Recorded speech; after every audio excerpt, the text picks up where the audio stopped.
Hello and welcome to Fintech Impact. I'm your host, Jason Pereira. Today on the show, I have the good fortune of having a very good friend of mine, Brian Portnoy, on, and a new friend, Andrew Smith-Lewis, on to talk about their joint venture, Lydia. Lydia is bringing behavioral finance to the world of AI or vice versa, and helping advisors become more human through technology. And with that, here's my interview with Brian and Andrew. Gentlemen, thank you so much for taking the time today. Great to be here. Thank you. Pleasure. I'm going to put one of you on the spot and say, okay, Brian or Andrew, feel free, tell us the elevator pitch on Lydia. I'll go. So Lydia, as we imagine it, is an always-on empathic collaborator for financial advisors to drive better conversations with clients in order to drive better life outcomes as well as better business outcomes. It's built to channel some of the most interesting insights from the behavioral sciences and use them through a really easy to scale portal to help advisors become even more human. If the typical script is that technology can replace people and then the people move on, this is not that. This is the opposite. This is about amplifying human brilliance and using technology to do so. Excellent. We're going to dive into that because that is quite the mission statement. So before we get there, let's talk about both of your histories. Okay. So I think normally I talk about the history of the company, but I think the background of both of you is vital to understanding Lydia and the importance of this. So we're going to start with both of your backgrounds and then we'll talk about the origin story of Lydia. So Brian, I'm going to go back to you again and give us your background. You published many books, but let's focus on various topics. Let's focus specifically on the background in behavioral finance and what led to the point where Lydia was created. Yeah, sure. The quick background is that I have a pretty long investing career. And at a certain point, 10, 15 years ago, it was clear that behavioral science and behavioral finance was going to give me that extra level of insight into building better portfolios, helping clients. And I got so into it, I started writing books in the space. So I have now 3 books I call broadly in the field of applied behavioral finance. And one of them called The Geometry of Wealth, a broader meditation on where money fits into a meaningful life, but also specifically how financial planners can help their clients make better decisions, achieve better outcomes. That book, The Geometry of Wealth, I at a certain point a few years ago transformed into a coaching and content platform called Shaping Wealth. And now we work with thousands of financial advisors, 6 continents. There's a global movement toward just deeper human relationships in the context of financial advice. And we equip advisors for that part of their journey. So behavioral finance in the cognitive science sense of making better decisions, emotional intelligence in the sense of better understanding yourself and then better understanding and conversing with others, positive psychology in the spirit of understanding kind of the science behind what leads to a happy and meaningful life. We identify dozens and dozens of skills and micro actions under those umbrellas, and we deliver them to clients, financial advisors, who in turn drive better client experiences, but also build bigger, more profitable commercial enterprises. Excellent. And I will say for any advisor listening, the Geometry of Wealth is absolutely a must listen, let alone Shaping Wealth's outsourced chief behavioral officer platform is a must subscribe. So I will say that's how Brian and I got connected over Twitter, and I shared my passion for his book, and I think that's how we became friends. That was Brian. Andrew, give us your history. I think that the most important thing is what I've been passionate about, what I've dedicated the last 25 years of my life to. I've always been started with curiosity about learning and started to get very passionate about how we learn. The reason being is that if you think about education broadly, whatever it is, educating financial advisors, educating high school kids, educating doctors. It's really about, it starts with the content, right? We're all very focused on, you need the right content for the right job, which is clear. And then with the advent of the internet and technology and digital transformation, it became where learning happens. Is it online? Is it in the theater of operations? Is it in a corporate setting? Is it async or sync? But how we learn is largely been ignored. It's the last mile, right? And as we leave it up to the individual to figure out how do you get stuff into your head and keep it there? And that always struck me as an opportunity. It's like, why isn't there more there? And I, long time ago, I had my eyes open to a bunch of research in learning and memory. Turns out there are a lot of people who study the way things get encoded, sorted, and retrieved from our heads. And that is on the cognitive science side, on the neuroscience side. And so I was fascinated with the fact that there's a lot of really good science about how memory occurs, how learning occurs, what we can do to accelerate learning, but it doesn't get applied broadly. And the last people to get the memo are the educators, which is ridiculous. Long story short, I built an organization out of an algorithm around how can you deliver information so that people attend to it, so that they can learn it, so they can store it, and they can retrieve it. It was content agnostic. It worked for anything. And it was designed to really accelerate learning and performance. Built that into an organization that served over 6 million users, from college students to grammar school kids to special force medics in the US Army to Air Force pilots and financial advisors, and was just fascinated with this idea of how we learn. Began using AI in that system to do things like predict memory and predict the decay, predict forgetting.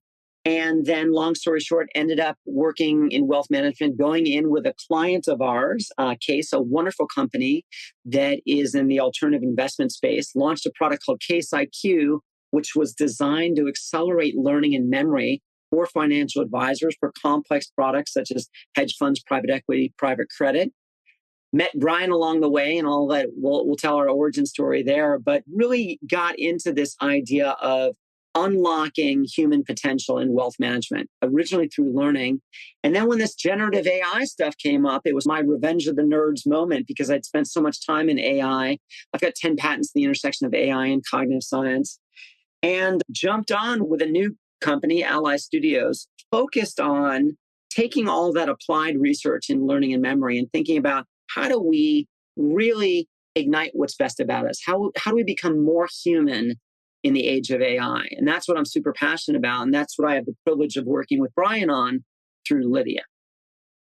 Yeah, it's amazing. Lots of this resonates with me, because I think to myself about revelations when I was a student, let alone when I was a professor. And it's one of these things of the part of it was understanding the way the professor was trying to teach you in the first place in order to fully absorb things. And then when I became the professor, was about different people's abilities to absorb in different methods of communication and whatnot. Yeah. And I think a lot of success and failure in any form of education, just being able to figure out how to put yourself on the same language level or understanding level as that. So it's what you're saying there about how we learn is just so resonates with me.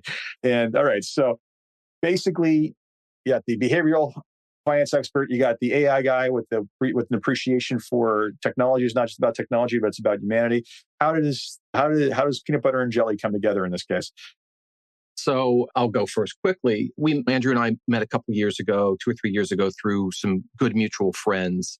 And it was very obvious to me from the first conversation that this was not only a guy who got it, but a guy who has a vision.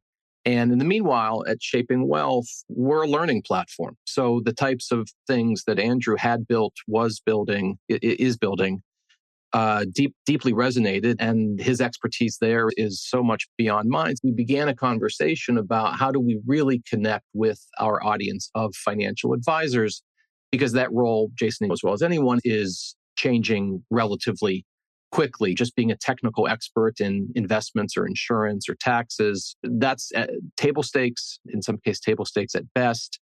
And now it's more about how do you show up and help guide your client through difficult life decisions and transitions over years and decades. One of my partners, Neil Bage, and I had already been talking for a while about having some technology on our platform that could help our clients search the content and maybe accelerate some of the coaching experiences. But Andrew really turned the light on in a room that was dark to me prior. And we began to think about generative AI. Old news to Andrew, new news to me, like most people over the last year and a half, couple years. And I think we quickly recognized that his technology plus our content combined create potentially a powerful, unique, scalable engine for the entire global wealth advisory community. Is exactly the time that community needs better ways to not only connect with their clients, but to understand who they are and where they're going through this journey. Yeah, it's interesting. When I refer people to your platform of Shaping Wealth, I often basically say, look, taking from our conversations in the past, you can learn about behavioral finance by learning about a bunch of checklists of behavior, or you can learn about how to actually practically apply that in your practice. And that is fuzzy. That is gray. That is a little bit amorphous, and it's a skill setting building. And you've been building up a library of that for quite a while. And talk about like the timing of this happening. You have built up this library of this content that is valuable and can be harvested. And then the tool that basically can harvest it, the best tool that we've ever seen for being able to harvest it and deploy it in a easy to basically accommodate or learn from methodology, presents itself to the universe. Yeah. Around the same time, right? So let me just start, but Andrew should finish. From the Shaping Wealth point of view, yeah, we've been building out this library. The goal wasn't for the library to be big. It's just that over time, we're passionate about this. We create a ton of original content, written content, synchronous coaching content. We're doing a lot of things for a lot of advisory firms. And from a business owner's point of view, one of the questions is, how do I scale this? How do I connect with more people? And it's not necessarily going to come from hosting another live seminar.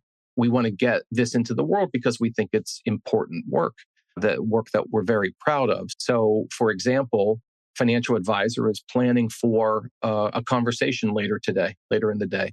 And it's with a couple that they've known for many years. So there's some familiarity with them. But at the same time, it's going to be a big conversation. It's about retirement or legacy planning or their kids. And chances are that there's going to be a Shaping Wealth webinar on that topic at that moment is zero. What's a higher probability is that there is a conversational agent who can interact with the advisor, and the advisor, she can say, hey, I know these people, but we're thinking about their legacy. I want to dip into the psychology of that topic. I want to plan for a better conversation. Why not have AI, and we can make it more specific, a series of conversational agents that are fine-tuned to talk to the advisor and say, hey, have you thought about these topics? To say, would you like to role play? How about you be you, but then you be them, and let's work it from both sides of the table. So that's one of a dozen use cases, but it's clearly a place where Shaping Wealth can get its content and coaching into the world in a way that would otherwise be impossible. So I want to come back to use cases in a minute, but I want to go back to Andrew here. And I want to talk to Andrew. I want you to talk to me about what it is you saw when you discovered the content library that Brian had been building. What really resonated with you, and what made you see the need to apply what it was you were doing to what he had? Yeah, a couple of things resonated with me. When I joined this wealth management firm, I ran innovation and growth for Case. I was a stranger in strange land, right? This was not my tribe. I didn't grow up in wealth management. And what immediately struck me about Brian's approach was it felt like home to me because he came from the psychology of money, the psychology of people and their relationship with this very, very complex thing called money. And that made sense to me because my background was in cognition and thinking about people's thinking and their relationship with things. So that hit me right away.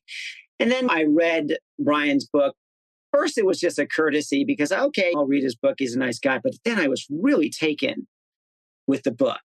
The geometry of wealth changed my view for myself in terms of my relationship with money and what I was after. And this concept of really, what does it mean to be wealthy? What are we really going for? What is enough? What does that look like? Is it just about more? And so much of media is just more. And that's not what Brian's about. So both coming from a really intelligent, cognitive-based approach, and also having the right sort of almost moral compass in terms of what we should be doing. It's not about get more. It was just like, what does enough look like for you? And it's different for you than it is for me. You have to tune into that to really get happy, to be content. And that's what life is about. And that really struck me because so much of finance seemed to be about more as opposed to being happy. And so that really resonated with me. Now the question is, how do you scale that message? So my initial conversations with Brian was about, well, what do you do? Right? Do you drop this into a traditional, do you build a masterclass of finance? And what does that look like? Or is there a way to scale and reach people and really drive behavioral change, right? Because this isn't you just read a thing and now you're off to the races. This is about persistence. This is about creating engagement and repetition and experience. And the challenge was, how could you do that with something this good? And so it's fantastic. You have a wonderful tool for delivery and for discovery and for creating different methodologies for how to interact with data or with information. And you had this wellspring of information. So Brian already started talking about some of the capabilities, specifically like ideas of being able to search for the contents, one thing that's simple enough. But even something like role play, like being able to have a dialogue as if to rehearse. What else, current state of Lydia, what are the value propositions that you are basically putting out to people right now with Lydia? I think it's the difference between what and how. Like you just said, search, which is fair enough. I think we're all so used to searching. And I think a lot of people are approaching AI with that framework and lens of search. We've been conditioned to ask questions of Google. And a lot of people are looking at AI as an extension of that, as maybe a better search. One of the things that's unique about Lydia is it's not just about finding answers. It's about becoming better at something. It's the how, right? It's when I walk away, when I'm not using Lydia, I am a better advisor. I am ready to have better conversations. It's not, if I'm not using Lydia, I don't have benefit. So we really want this. It's called transference of training. We want people to walk away better, stronger, faster, having and enriched, having spent time with Lydia. So she's designed not just to give you answers, but to engage you in thinking, right? To get you to think different, to get you to change the approach that you're going to take with a client, and to give you a safe space to practice that, right? Safe in the sense that you're just talking to Lydia, right? There's no harm and you can experiment and she can give you feedback and you can go off the rails and she can, give you some guidance there. So I think that's very unique. The other core thing is that Lydia is not just a grand oracle in the sky. Lydia builds relationships with people. And this is a very key thing. And it's something at Ally Studios that we're putting a tremendous amount of energy into is how do you inject some memory and rapport into a system? So when Jason is talking to Lydia or Brian is talking to Lydia, the conversations are different. And it might even be the same subject, but they're based upon the fact that Lydia has been through conversations with Jason, unique to conversations with Brian, understands objectives, can be deterministic, has a growing data stream of memories associated with Jason, different from Brian.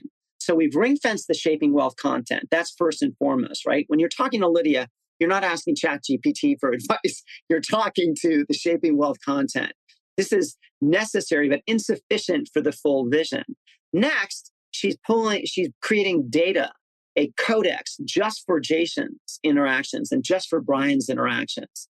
And that's very unique. And we think that over time, that's going to build tremendous value because it's not just this one-way conversation. It's an entity that knows you. And we think there's a lot of value in that. Yeah, there's two key things I want to go back to. You said there, you talked about. One is the differentiation. I think in general, most AI has been looked at as a efficiency utility, right? It's been about doing work. This is a learning tool at its purest form, right? Like essentially you're taking a very defined knowledge base and you're using it. Your goal is not just for me to create, and you will do this, create like a blog post on a behavioral finance topic. It's not that. That is lower hanging fruit of AI. It is the fact that you're actually trying to better the end user in their abilities, which is, I'd say, more unique than, not mostly fully unique, but it's a completely different way of thinking about artificial intelligence versus what we've seen from generative AI to date, is what I'm thinking. And then the second piece is that the reality is, like you mentioned ChatGPT. The key here is that one of the things I've talked about when it comes to AI is broad versus narrow, right? ChatGPT gets things wrong all the time, right? Because it's trying to service the needs of the entire universe. And yeah, it might get to know me a little bit, but it also is learning off everybody else.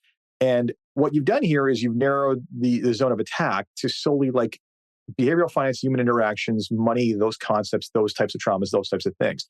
And the ability for those two things to come together to really create purposeful learning for the end user is superior than anything else that is on the market or probably will be on the market anytime soon, because simply who's got that knowledge base, who's got that perspective, who's got that tool to basically actually make me better at this thing, which so few people are actually even frankly, qualified enough to talk about. Brian, you put together a little dream team of your own at Shaping Wealth with the experts you have there.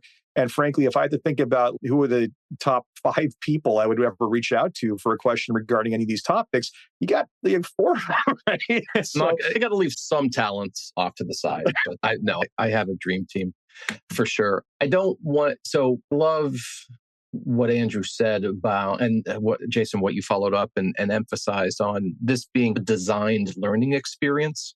And the fact that Andrew's technology not only makes your typical chat GPT type experience really cool, you almost feel like you can be in a dialogue with it depending on the way you prompt it, but it doesn't know who you are. You can look at a chat history, but that's not really anything.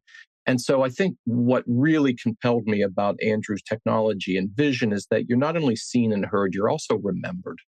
And so imagine you're a financial advisor on a platform with 39 other advisors or 712 other advisors. The industry's become so large now. When you dip into Lydia, who's going to be an always-on companion, it's not going to be tucked away in the Shaping Wealth ecosystem. Andrew can speak to the integration frameworks. But Lydia will be there and remember the last time you spoke to them. It'll remember the fact that, oh, I spoke to the Millers about their legacy planning.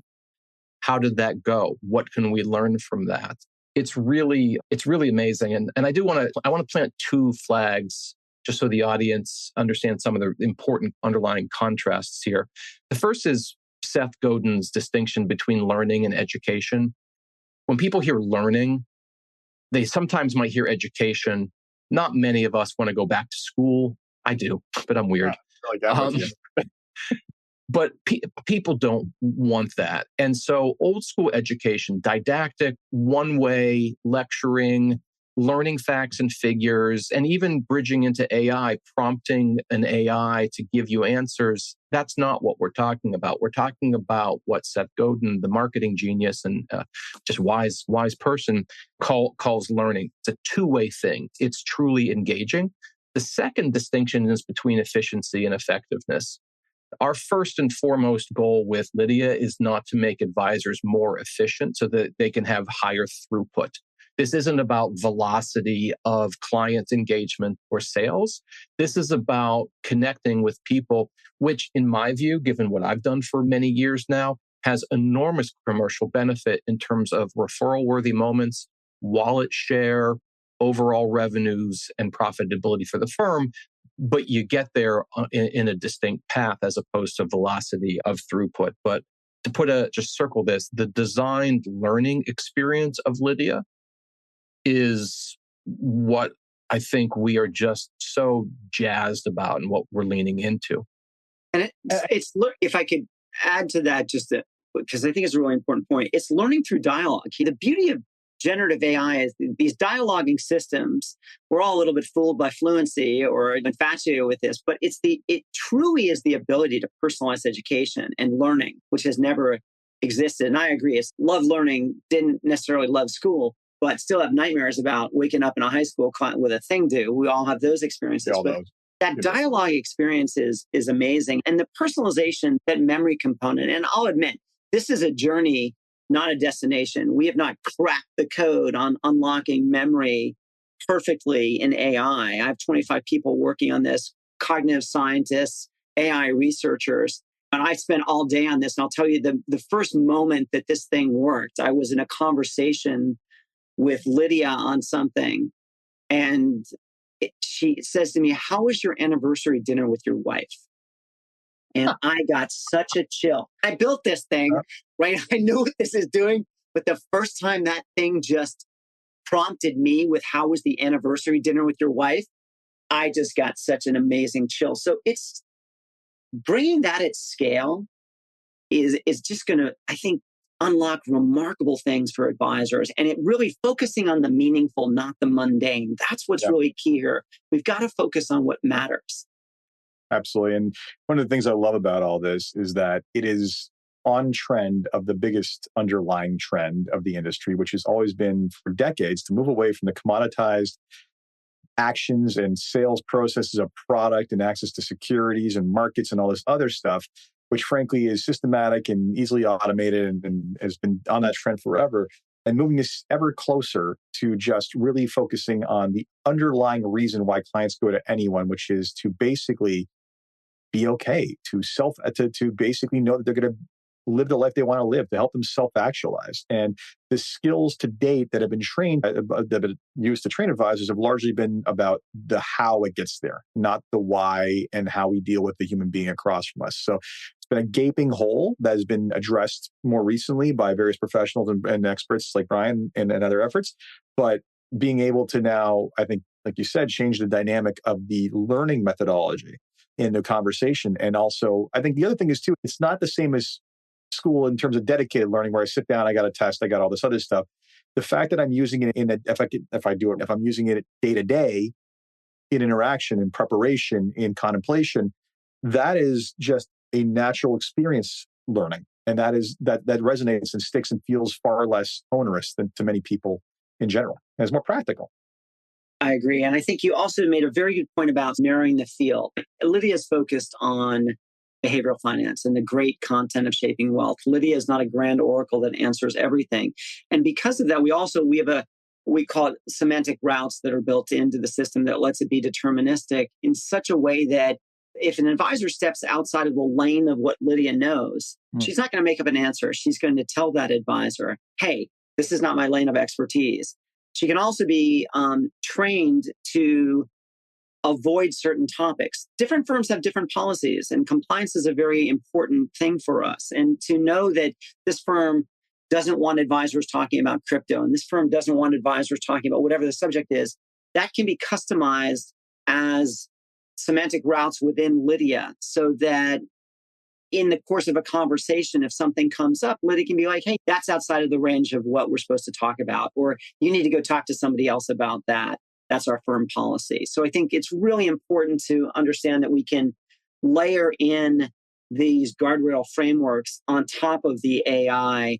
And I think that's going to be quite important as we scale Lydia out. So Lydia is not going to come up with a fake legal brief. Got it. No. That guy will forever be legend in the world of generative AI. Correct. He's the pizza day equivalent of to the crypto world. Okay. Seriously. So that's where we are today. As much as you're willing to peel back the curtain and talk about the aspirations, like where do you both see this going? We're well on the path to fully executing everything that we're talking about right now. And I think that in and of itself is going to be revolutionary. But I think, and on the technology and big picture side, Andrew's always about 6 months ahead of me. So I think he's always, finally, he got it. But for me, the dawning revelation is on the business intelligence front, and that Lydia really has both a bottom up and a top down component. Everything that we've been talking about so far is strictly bottom up in the sense that you are a financial advisor, and here is a learning environment in which you can prepare for better conversations, more deeply engage clients, write better newsletters and emails, generate psychological insight into your clientele, a variety of different things. But imagine then you are the director of wealth management or the head of an advisory team. And whether there's 3 or 30 or 300 or 3,000 advisors on your platform, you can ask Lydia, what's going on? What's my team talking about? What are the big conversations that are taking place? What are the big themes? What kind of answers are we giving? Does my team seem to be sufficiently trained in having the hard conversations our clients are coming to us with? And I mean, joking aside, Andrew's built a whole separate technology stack to deal with this sort of what I'm calling top-down issue, but it's right there to lean into. So if a firm with 30 advisors is having a bunch of conversations, you can aggregate the content and flow of those conversations in a way where you can have a top-down view of what's happening. There's the possibility of connecting CRM, meeting notes, transcripts, and the like. So you can begin to develop some business intelligence that I think heretofore was unimaginable. And I would say it's interesting because it brings up the behavioral problem of expressed versus demonstrated preferences. And I think one of the data is always, it's always better to get the hard data than it is to ask people, what are they talking about, whatever else it is. And I think back to the innovation of SoundScan in the 90s, where Billboard used to call up record stores and say, what are you selling? And then when SoundScan came along, suddenly they discovered, wait a sec, country music and rap sales are way off the charts compared to what we thought they were. People's biases were basically impacting what they were telling us. And that led to big radio stations opening around those themes. And I think we got to see, you probably have this, we likely have similar patterns when basically advisors are asked for what do clients care about, right? Like are we really recording? We're not recording and tracking anything. So I think the ability to go to the core data is going to result in some very interesting revelations around what really are clients asking about? What are we telling them? What are they coming back with? And where is the disconnect? So I'm interested to see how that all pans out for you guys in the future. And I very much will be following eagerly. So before we wrap up, there's 3 questions I asked to end on a positive note and get you thinking. And you can throw it out and see who wants to answer first, and we can go back and forth. First question is, if you had one wish for things to change in your company or the industry as a whole, what would it be? That's the stumper. Pointed at Andrew. I wish we could get to a future state a bit faster. It's so interesting. Every technology that comes out is met with so much fear and anxiety. And you can go back to from bicycles and people being afraid the bicycle was going to give you bicycle face from the acceleration of driving on these things. I didn't even know that, but that's hilarious. Everything is, I think it's called the pessimistic. Pessimistic.org is like a collection of every technology from the newspaper, printing press, bicycles. We're always there and we're always screaming and yelling, right? You think about like financial transactions on the internet. Like people were screaming, I'm never going to put my credit card on the internet. That would be like the worst. Can you imagine? And now we lose our minds when we can't hook our bank accounts up to every service out there. I bring this up because when we get to the moment where we recognize that the more we give AI access, the better that AI is going to be at helping us achieve what we're really after, about really improving our lives and helping to lean into what makes us more human and accelerating that. And I'd love to get to that moment sooner. I'd love to be able to look back and say, we've seen this movie before, and we need to get to that moment faster. So I'll give my short answer, which is that, and this is very specific to shaping wealth and applied behavioral finance, which is that I wish the industry, the profession, would finally drop its obsession with behavioral biases. We have an incredibly rich literature, starting with Kahneman and Tversky, who wrote at length about heuristics and biases, but then the wealth management industry in particular focused only on the low-hanging, easy fruit and said, hey, look at the 27 or 42 ways in which our clients are flawed, and let's try to diagnose and fix them. And here in 2024, my team and I are still fighting the battle on this front, where we're trying to explain that these aren't biases in the negative sense. These are evolutionary adaptations that are there for a reason. And that if you're truly interested in understanding your clients as humans, not just as clients or customers, you're going to lean into why are they the way that they are. Not that they're broken, they're actually normal. Economists have a fancy word called irrational. That's code for stupid. And we've just too easily adopted that framework. So yeah, the different world I imagine is one in which I don't have to explain that 3 times a week. Yeah, what's the saying? There's no behavior is irrational when you understand the context of where the decision came from, or something like that? Yeah, something like that. Yeah. And as for anyone looking for it, it is archive.org.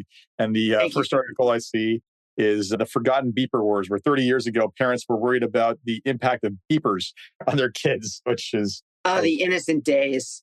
Oh, yes. They worried about being like too cool or too nerdy. One of the things is talking about their use in drugs, which I mean, and fine, yeah, whatever. I've watched The Wire. I know that was true.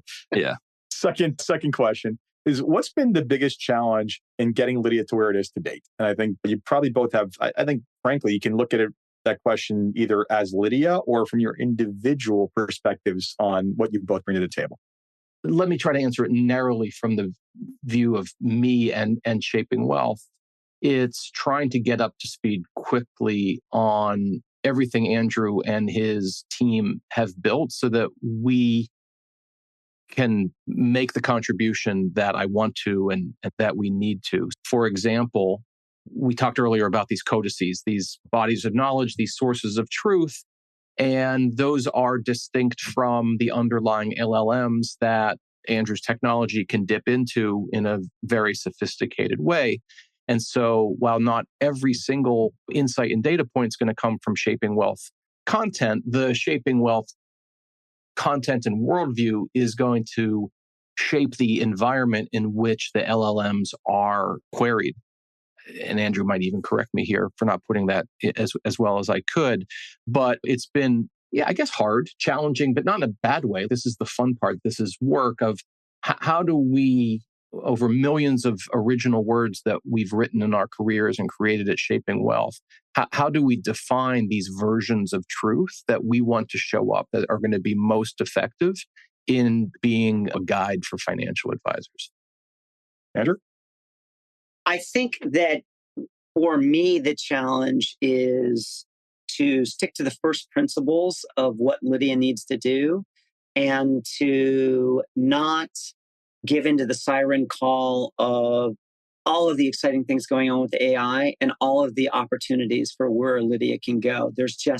We're early innings in all of this AI stuff. Whether the curve is exponential or not, it's pretty damn close. And so every day there's new opportunities and new things to integrate. And so trying to keep a young team focused on, we've got to get these basic things done before we add on and add on. I have weekly sprints with my team and they're like, look at this. And what if she did this? And what if she did? So it's it's an interesting challenge to pull back and keep it focused and really make sure that we nail those first initial core offerings. And once we get that done, we can build on top of that. So it's the excitement of the field plus what's going on in AI, just keeping it on pace. Such a challenge in emerging technology because it is. You have shiny toys. You want them to be excited about what can happen, but it's all meaningless if the fundamental steps aren't taken. And then it becomes a decision about what it is to focus on. And I think back to Steve Jobs' quote about his job was primarily as a curator, right? It was about, or what the term I used in what the companies I advise is I'm the killer of squirrels. At the end of the day, people get distracted by that squirrel and say, okay, tell me how that's leading to enterprise sales or the underlying fundamental code that you are basically trying to get to what you're doing. Don't get me wrong. It's great. I'm glad you're thinking that way, but you got to get the fundamentals done. So it's yeah. And the last question I have for you is what excites you the most about what it is you're working on? It keeps you getting out of bed in the morning to keep on fighting the good fight. I feel like we just talked about it for almost an hour. Lydia and what it can possibly do is absolutely motivating rather than stating that obvious thing. In the core shaping wealth enterprise, we're just making leaps and bounds now globally with advisory firms who want to lean into human first financial guidance. And I just onboarded Dr. Meg Lertz to my team. So she's now the fourth of four partners at the firm. And really just getting up in the morning, jumping on the Slack, jumping on calls, seeing them, figuring out what type of things we're going to be doing over the course of the week in terms of running a coaching session or writing a blog or imagining the next element of Lydia. It's just endless set of exciting things to do. It's overwhelming, but in a good way. Absolutely. Yeah. For me, again, I love what Brian's doing, and I have a contagious passion when I'm around Brian for this field. But I don't wake up every day and my first thought is not behavioral finance. But I think a lot about where we are with AI and this AI revolution. And there's just so much noise about, is it for good? Is it going to destroy us? Are we headed towards an extinction event? I think that's a red herring for a more fundamental issue in that we're at a point where we need to make a choice about defining humanity's future.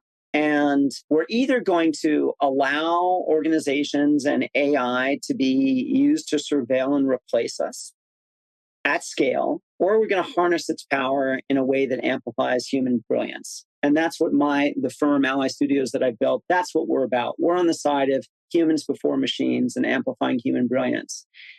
And I can't think of a better example to lead with than Lydia for amplifying human brilliance. And I think going into a field like finance where there's so much emphasis on automation, there's so much automation coming at advisors and people in this ecosystem, to hold out a beacon of hope that we can use AI to really get behind people and push just gets me so excited. So I love this as an example of what other industries need to be doing and thinking about to keep us ahead of AI. It is going to be an interesting journey with many decisions to be made, and finally a technological innovation that everybody didn't think was going to destroy us. We are hardwired to be afraid of the unknown, so it's not surprising that people are going to think that. Gentlemen, as always, it was a pleasure. Thank you for taking the time to do this on record this time. So very much appreciate it. My pleasure. Thank you. Excellent. So that was Brian Portnoy and Andrew Smith-Lewis of Lydia. If you are an advisor, you should take the time to take a look at this, because frankly, it is quite the unparalleled opportunity to elevate your game and actually get closer to the core of what truly matters to your client and learn those skills of what's going to do. As always, if you enjoy this podcast, please leave a review on an Apple Podcast, Spotify, SoundCloud, or wherever you get your podcast. Until next time, take care.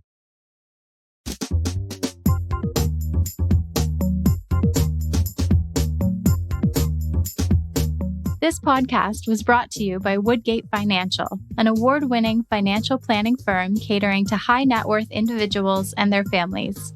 To learn more, go to woodgate.com.